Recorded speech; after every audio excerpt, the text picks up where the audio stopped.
ଜୟ ଶ୍ରୀରାମ। ପୂର୍ବ ଭିଡ଼ିଓରେ ରବି ଗ୍ରହ ଦୋଷ ଯୋଗୁଁ କେଉଁ କେଉଁ ରୋଗ ଏବଂ ତାର ପ୍ରତିକାର ବିଷୟରେ ଜାଣିଥିଲେ।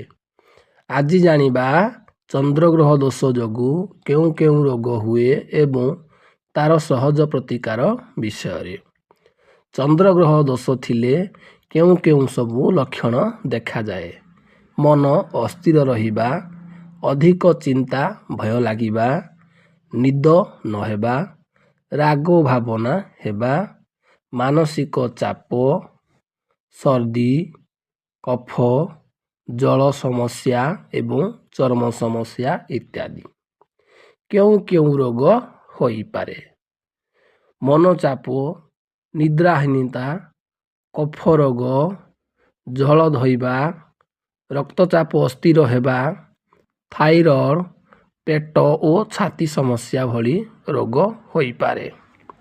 ପ୍ରତିକାର: କ୍ଷୀରକୋଳି ମୂଳ ହାତରେ ଧାରଣ କଲେ ଚନ୍ଦ୍ରଦୋଷ ଜନିତ ବ୍ୟାଧିରୁ ମୁକ୍ତି ମିଳିଥାଏ। ଶୁଭ ରଙ୍ଗ ଧଳା ଏବଂ ସବୁଜ। ଶୁଭ ଧାତୁ ରୂପା, ଶୁଭ ରତ୍ନ ମୁକ୍ତା, ଶୁଭ ବସ୍ତୁ ହାତୀ ଦାନ୍ତ ଏବଂ ଶ୍ୱେତ ଅପରାଜିତା ଚେର। ଆଜି ଜାଣିବା ଶ୍ୱେତ ଅପରାଜିତା ଚେର ଧାରଣ କଲେ ଚନ୍ଦ୍ରଙ୍କର ଦୋଷ ଶାନ୍ତ ହୋଇଥାଏ।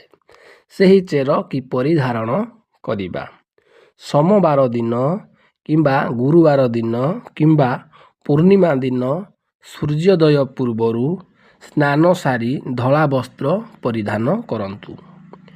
ଗଛକୁ ନମସ୍କାର କରନ୍ତୁ। ମନରେ ଭକ୍ତିଭାବ ରଖନ୍ତୁ। ଗଛର ଚେରର ଛୋଟ ଅଂଶ ମାତ୍ର ନିଅନ୍ତୁ।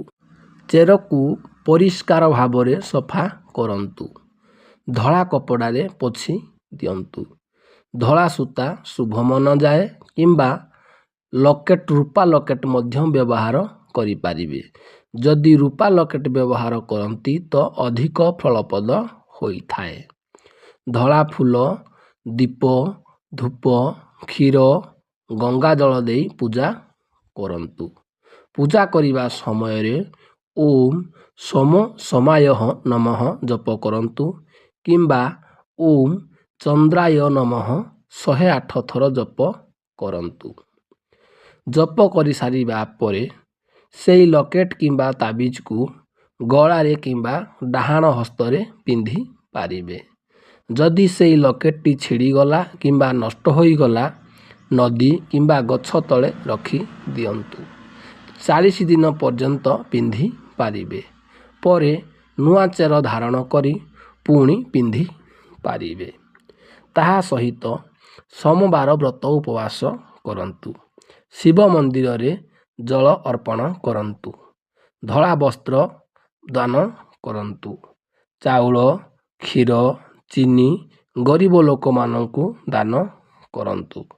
ସୋମବାର ବ୍ରତ ଉପବାସ କଲେ ଶିବଙ୍କର ଅଶେଷ କୃପା ମିଳିଥାଏ ଏବଂ ଚନ୍ଦ୍ରଗ୍ରହ ଅତି ଶୀଘ୍ର ଶାନ୍ତ ହୋଇଥାନ୍ତି।